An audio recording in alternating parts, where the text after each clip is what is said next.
महाराष्ट्र को नुकसान तो हुआ है, लेकिन बीड़ को बहुत बड़ा नुकसान हुआ है और मराठवाड़े को उससे ज़्यादा बड़ा नुकसान हुआ है अजीत पवार का जाने का। क्योंकि अजीत पवार जो थे ना, एक ग्राउंड रियलिटी के ग्राउंड पे रहने वाले एक इंसान थे, जो कि बाकी chief minister deputy chief minister से अलग है। अब देवेंद्र फडणवीस को भी देखेंगे तो आप देखेंगे कि वो जो मुंबई के ज़्यादा, मुंबई पे, ठाणे पे, जो उत्तर महाराष्ट्र है उस पे ही ज़्यादा उनका फोकस होता है और नागपुर पे ज़्यादा फोकस होता है। यानी जो उनके एरिया में इजीली आता है वहाँ पे ज़्यादातर उनका फोकस रहता है। लेकिन हम deputy chief minister Eknath Shinde को भी देखें तो उनका ज़्यादातर फोकस ठाणे, पुणे, मुंबई ये जैसे ही शहरों पे रहता है। लेकिन अजित पवार एक लौते ऐसे राजनेता थे जिनका फोकस जो है ना, ये मराठवाड़े पे था। मराठवाड़े के बैकवर्ड जो डिस्ट्रिक्ट है, जहाँ पे इन्वेस्टमेंट ज़्यादा नहीं है, इंडस्ट्रियलाइजेशन ज़्यादा नहीं है, इंफ्रास्ट्रक्चर्स ज़्यादा नहीं है, उस डिस्ट्रिक्ट पे थे। जैसे कि आपको बता दूं कि बीड़ ही सबसे इम्पोर्टेंट था उनके लिए, और बीड़ में उनका खासदार भी था, वो शरद चंद्र पवार का था। लेकिन आप एक चीज़ जान सकते हो, आप जो अजित पवार को वोट दे रहे, शरद पवार को वोट दे रहे थे, वो अजित पवार को देखते ही दे रहे थे। ऐसा हो सकता है कि मतभेद हो, लेकिन दोनों राष्ट्रवादी को देख के ही ये उनको पता था कि दोनों राष्ट्रवादी एक ही है, और आने वाले टाइम में हम कभी शरद पवार का खासदार भी दे रहे, हमदार भी दे रहे, तो इजीली वो अजित पवार के पास जाके निधि ला सकते हो और हमारा डेवलपमेंट कर सकते हो। और अजित पवार से इजीली मिल सकते थे। शरद पवार के जितने भी खासदार हैं, आमदार हैं, वो मिलते थे।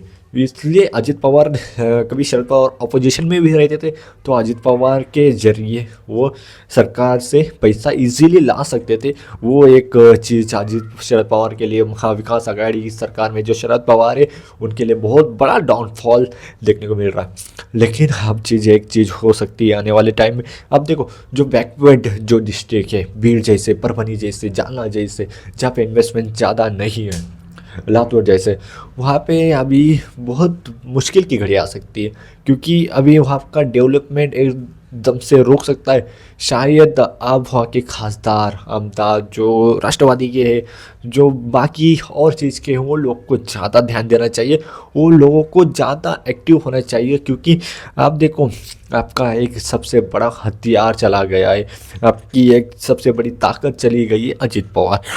तो उनके लिए भी एक चैलेंजिंग फेस हो सकता है। महाविकास आघाड़ी से ज़्यादा महायुति की चिंता हो रही है, क्योंकि महायुति के लिए एक बेस था अजित पवार।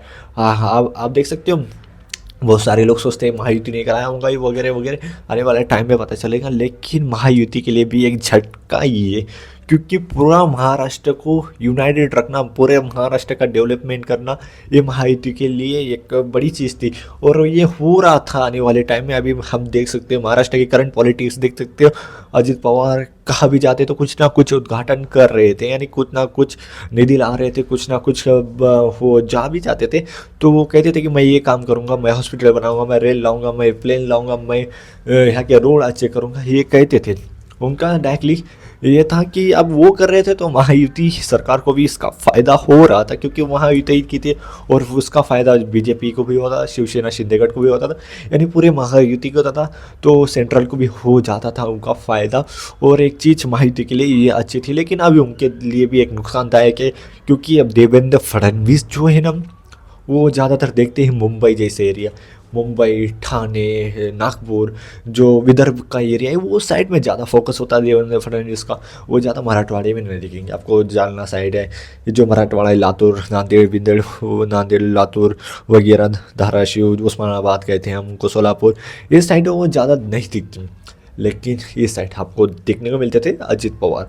अब एक ना शिंदे है डेप्टी चीफ मिनिस्टर, वो भी आपको ज़्यादातर नॉर्थ महाराष्ट्र में दिखते थे, वो ज़्यादा मराठवाड़े के साइड में आप नहीं दिखते थे। शायद उनकी सीटें आई हो भी, लेकिन वहाँ जो मराठवाड़ा साइड है, मराठवाड़ा का जो मेन साइड है, जो पिछड़ा साइड है, वहाँ पे अजित पवार का बहुत ज़्यादा फोकस था।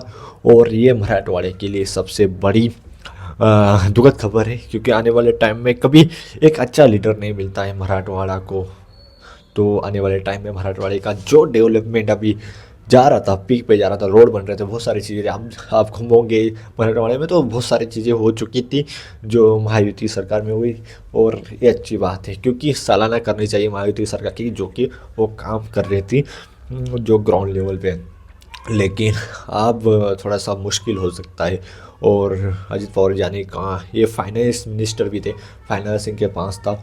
तो बहुत बड़ी महाराष्ट्र के लिए एक दुखद खबर है, क्योंकि फाइनेंस 9 बार उन्होंने प्रकट किया था अपने कार्यकाल में, यानी जब से वो एमएलए थे, यानी 1991 से बाद वो लगातार एमएलए बनते आए थे और फाइनेंस डिपार्टमेंट बहुत ज़्यादा बार इनके ही पास था। तो उनको तजुर्बा था, एक अनुभव था कि फाइनेंस को किस तरह से मैनेज करना है और महाराष्ट्र को किस तरह से आगे बढ़ाना है। तो ये देवेंद्र फडणवीस के लिए भी झटका है और एकनाथ शिंदे के लिए भी झटका है और पूरे महाराष्ट्र के लिए भी झटका है। उससे ज़्यादा बड़ा झटका मुझे लगता है ये जो पिछड़े डिस्ट्रिक्ट थे उनके लिए। और क्या ही कर सकते हैं, आपकी राय ज़रूर बताना कमेंट बॉक्स में, क्योंकि आप इस पे ज़्यादा कुछ बोलने को बचेगा नहीं, क्योंकि आप दोनों राष्ट्रवादी एक होते हैं या अलग होते हैं, कौन डिप्टी चीफ मिनिस्टर बनेगा, क्या बीजेपी का क्या स्टैंड होगा डिप्टी चीफ मिनिस्टर बनाने की राय में, तो ये आने वाले टाइम में पता चलेगा। इसके ऊपर भी मैं वीडियो बनाऊँगा, लॉन्ग वीडियो आने वाले टाइम में। तो आप कमेंट बॉक्स में बताना कि आप क्या हो सकता है आने वाले टाइम में, क्योंकि यार बहुत अलग पॉलिटिक्स हो चुकी है और ये थोड़ी सी मुझे अलग चीज़ लग रही है, क्योंकि अब दादा का जाना ये महाराष्ट्र के लिए एक बड़ी दुखद खबर है और बहुत ज़्यादा दुखद खबर है, क्योंकि एक सेकुलर फोर्स का आगाज़ दादा ने किया था, फुले शाह अम्बेडकर का नाम लेते थे हमेशा।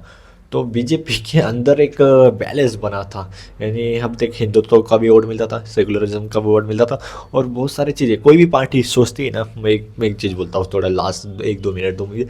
कोई भी पार्टी, बीजेपी भी सोचेंगी, कोई भी बिजनेसमैन जब सोचता है ना, वो सोचता है, अब बिजनेसमैन का मैं एक उदाहरण दे रहा हूँ, कोई भी बिजनेसमैन जब सोचेगा कि मेरी जो चीज़ है, मेरा जो प्रोडक्ट है वो सब तरफ बिकना चाहिए, यानी मेरा मार्केटिंग होना चाहिए और मेरी कंपनी बहुत हाई लेवल पे जाना चाहिए, वो किसी के साथ पार्टनरशिप में हो या फिर खुद के दम पे हो। तो बीजेपी भी ये सोचती है, बीजेपी ये सोचती है कि अब मैं यहाँ पे हूँ, मैं यहाँ पे हूँ, तो मेरे साथ जो पार्टनर है, कभी वो मुझे आगे बढ़ाने की कोशिश कर रहे हैं, मुझे आगे पुश करने की कोशिश कर रहे हैं, तो मैं इनके साथ दूंगी। तो बीजेपी के लिए भी नुकसान है, क्योंकि बाय बीजेपी के लिए ही अब ये बड़ी चिंता की बात होगी कि अब एनसीपी का क्या होगा। और एनसीपी के लिए सबसे बड़ी चिंता की बात है, अभी शरद पवार अभी भी है, लेकिन अभी उनकी इतनी बड़ी हालात नहीं है कि वो एनसीपी को इजीली संभाल सके। तो बाकी के लीडर दिखते हैं, सुप्रिया सुले दिखती है और सुनीत्रा पवार जो वाइफ है अजित पवार जी की, तो वो दिखती है। तो देखना होगा कि अब क्या होता है एनसीपी में। अभी के लिए इतना ही और कुछ नहीं ज़्यादा बोलूँगा। सब्सक्राइब करना हमारे चैनल को, आने वाला टॉपिक हम बताएंगे कि अब क्या होगा एनसीपी का। तो खबर अच्छी आपको अच्छा लग रहा होगा तो सब्सक्राइब कर देना, कमेंट में करना आपकी राय, क्या आपको लगता है आने वाले टाइम में क्या हो सकता है।